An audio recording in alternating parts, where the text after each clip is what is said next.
She crouched, making him fly low, and that let Lyman fling himself from her shoulder as she rose again quickly, taking impetus from her movement and leaving a deep scratch in the skin of her shoulder as he did.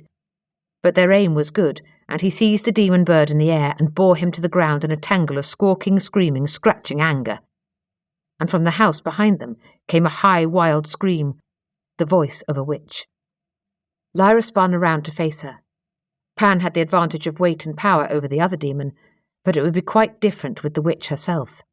An adult to Lyra's youth, and one used to fighting and ready to kill besides. What did it mean? Lyra's mind was whirling. They'd nearly walked into a trap, and now Lyra, weaponless, would have to fight to stay alive. She thought, Will, be like Will. It was all happening too quickly. The witch hurtled out of the door, half falling, stumbling, knife in hand, her face contorted and her eyes bulging and fixed on Lyra. The two demons were still struggling, snarling, snapping, biting, tearing, and each of their people felt every blow and every scratch.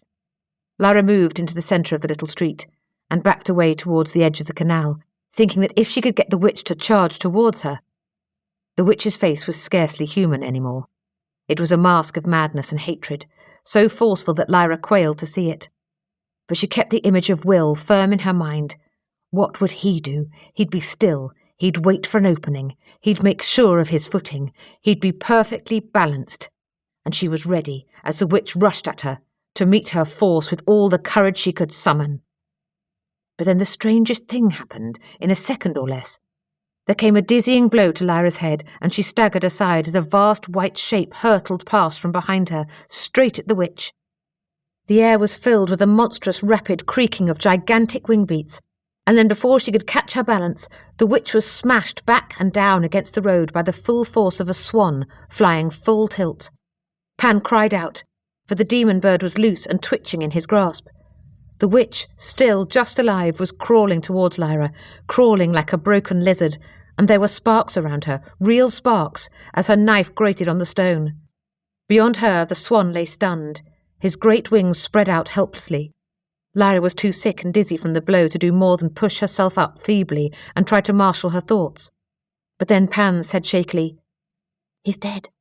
They're dead, Lyra."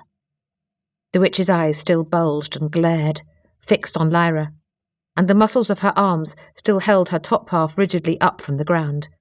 But her back was broken, and there was no life in her expression. Suddenly, the muscles gave way and she flopped to the ground like a rag. The swan was moving, hauling himself along, unable to stand. And just above, Lyra heard that powerful creak once more and felt the rush of air as 3 more swans flew across the canal and low along the street, over their stricken brother. People in the houses nearby must have heard all this.